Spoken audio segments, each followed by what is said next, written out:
Hey guys, Anthony, 4x4 Diesel. Well, a bit of an oil situation going on here, but don't jump to any conclusions yet, because the cause of that oil there could be three things roughly.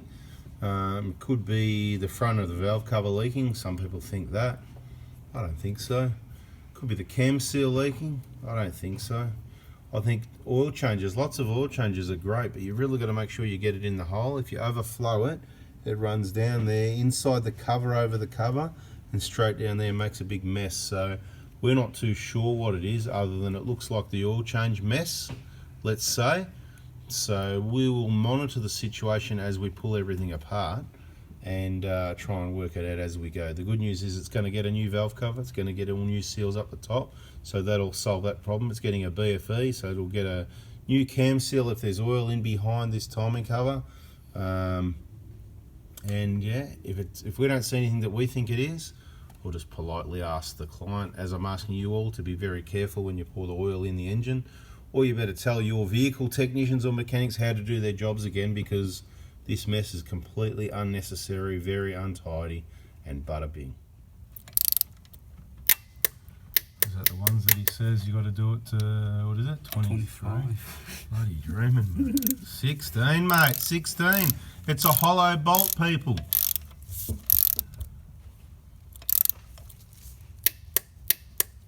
Mate, you're sloppy, mate, in the video. You're sloppy. Come on, make it look good. Stop being so sloppy.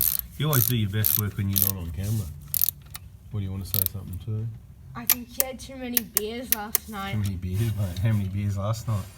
That could be the problem, mate. You guys, you want to watch it, which night's too many beers, mate, and we're getting a bit sloppy. Beautiful. Yeah, I'd just say they look like they all went to 16 to me. Happy days.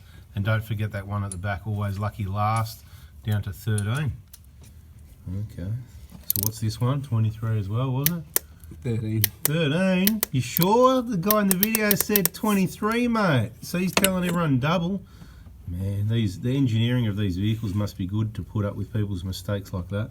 Anyway, if the engineers say 13, 16 and 22, mate, it's 13, 16 and 22, okay? Simple as that. Hey guys, just a quick video. You've probably seen this before, but we've just put in the injector compensation goes to this 120 Prado, and we're just going to start it up. Just had a good pump up at the fuel filter over there. Go for it, mate, whenever you're ready.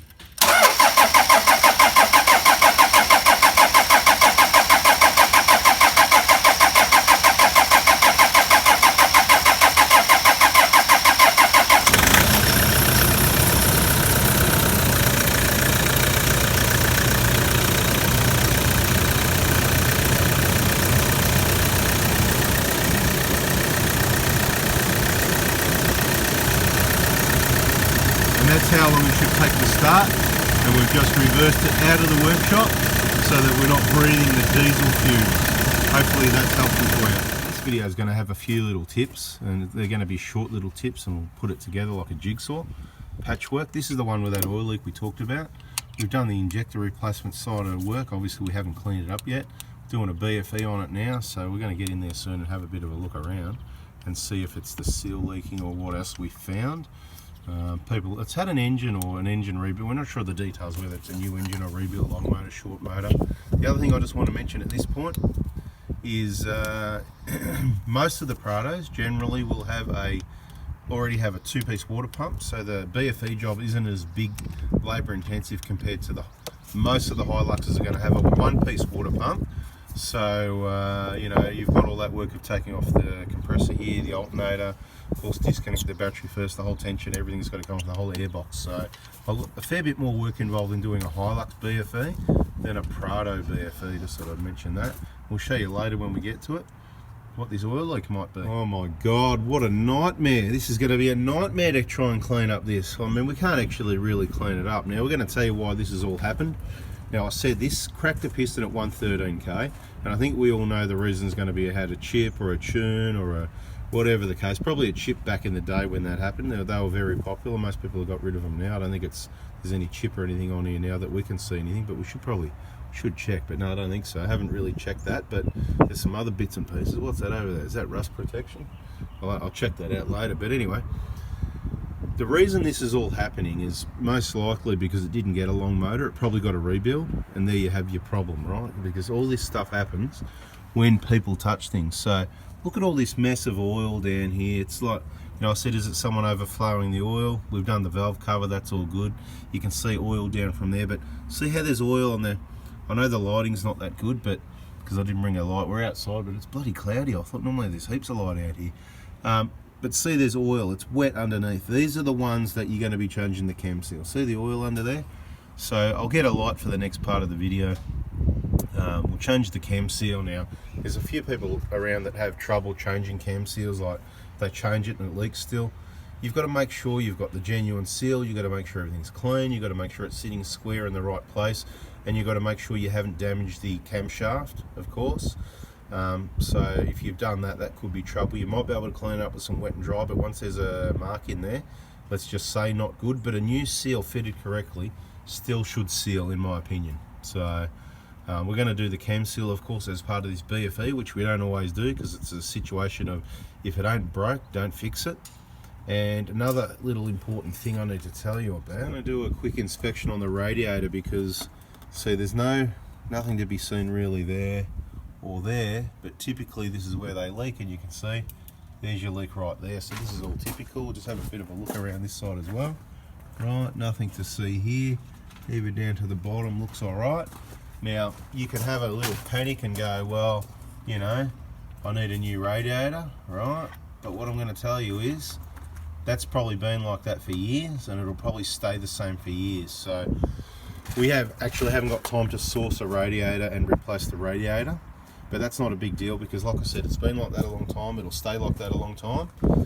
So we'll give the client an opportunity to save some money if required, and another opportunity for another coolant flush. Since this vehicle is about 14 years old, it'll be quite happy to get another coolant flush in a year or two when it gets a new radiator. That is what I'll be recommending. So the point of the moral of the story is, don't panic when you see that and go, oh no, now I've got to spend another 4, 5, 6, 7, 800 or whatever it is, depending whether you get genuine or aftermarket or what you get. You might get some off eBay for 150 bucks. That's your choice. That's up to you. We don't do eBay radiators, but I'm more than happy for you to give those a try, because that sort of money can you really lose? It's only your own time, I suppose, you know, but maybe poor man pays twice. Let's see. Let us know in the VIP group what happens with yours if you change yours for a cheapie. I do know someone that put one in at least 5 years ago. It was 110 bucks or something, I think he said. So hopefully he sees this post and says, yep, and it's still going. So obviously it looks like a genuine seal. So it could be just, who knows what they've done, but you can clearly see there's oil leaking out from the bottom of that seal. Now, I haven't had a look too closely yet, but it doesn't look square. It looks like it's in a bit at the bottom and it's out a little bit at the top, kind of maybe flush. What do you reckon, yeah? So I think from memory, it's got to go in a little bit more at the top. So at the bottom, see there's a taper on the bottom section. The front of the seal generally sits flush with that, and therefore has it sitting in a little bit more at the top. But look, we'll replace it. It's not going to leak. We don't replace cam seals and they leak, so whatever we do, it's not that hard. You can see how clean the valve cover is, the little dobs of bloody sealant, you know, RTV. See, it's not splurging out all over the joint. You can just see those little dobs in the corners. That's how it's meant to be, at each corner and each side of that half moon. There's a possibility that half moon could leak, so what we're going to do as well is clean all this up, and we're going to RTV along the front of that half moon there. We're going to make sure it's all clean first, and just to be sure, because I don't think it's leaking, but there's oil, the oil up here in the picture there, right, and the oil there, I don't believe that came from here, right? That oil doesn't go up. Oil doesn't walk around upwards. Fans can blow oil up sometimes, but I don't believe it. I think a lot of this oil, personally, I think a lot of this was from the overfilling the oil thing. It runs down, makes mess. So we're going to clean up what we can see as best as we can. We're going to do that little RTV trick so that we can tick the box and go, yep, that won't be leaking. We're going to put a new seal in there. We're going to clean this up. We're going to spend, I don't know, we're going to spend a limited amount of time. We're going to give it a good clean up, but it's not going to be perfect because we haven't got time for that. Fixing this leak at least will reduce it from getting worse. We'll give it a good, you can see it's just caked down there. Look at it, right? What an absolute mess. But anyway, that's what happens when This is just one of the problems you can have when you get a rebuild as opposed to getting that brand new long motor. So like I said, subscribe, turn the bell and watch these videos, because it's the right information to save you. The poor man pays twice, the headaches, the inconvenience, the unreliability. It's just a waste of time, mate. People can't do things right. You get a rebuild, just beware. Cleaning, cleaning, cleaning, you know, like where does it end? How clean do you want it? We can stop now. That's about 2 slabs of Heineken, you know, the green boxes. We can keep going. It just goes, you want it spotless like how we want ours? We can do that. It's going to be 3 boxes, 4 boxes, 5 boxes, 6 boxes. Just goes by time, right? The Heineken hourly rate's cheaper than the cash hourly rate, so you know you better start buying the green boxes. We'll better find out how many boxes he wants to spend cleaning. It's a serious thing here. It's ridiculous. Oh my god, look at that mess. Ugh. Well, that's 3 slabs, and I reckon that's pretty good value. So we'll just put this short little video in the VIP group so everyone can see what you get for 3 slabs of Heineken. Tell you what, it's looking pretty good. Hey, good work, mate. You can clean my car as well if you like. Beautiful.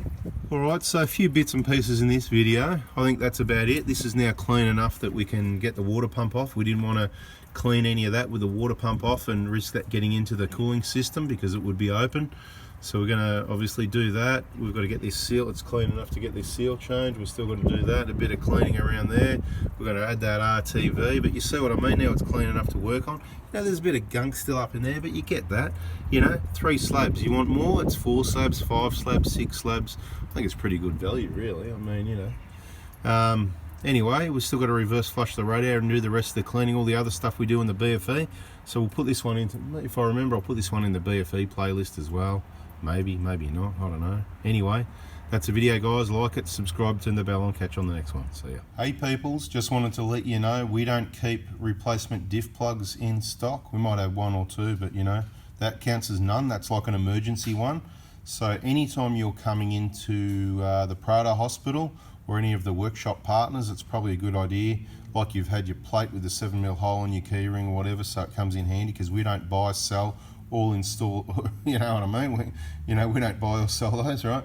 Anyway, same with the diff plugs, so just grab those from kaon.com.au or go and see Trevor at Dirt Ride 4x4 if you're around Melbourne. He's in Werribee. You might need something else anyway, whatever. So Kaon have got a replacement diff plug that's got a 24mm socket instead of this 10mm hex, which there's nothing wrong with, but people over tighten them and then it makes them hard to get out. So the solution is just put the 25mm in the 24mm and you can't go wrong. So kaon.com.au, or you can see Trev. We don't carry them. Every 40,000k service is the opportunity to replace it. So if you bring it in to any of the workshop partners or the Prado Hospital for a 40,000 service where the diff oil, front diff oil gets changed, that's the drain plug. You may want to change it and upgrade it. We don't supply them, but we obviously take it out and put it in for free as part of that service.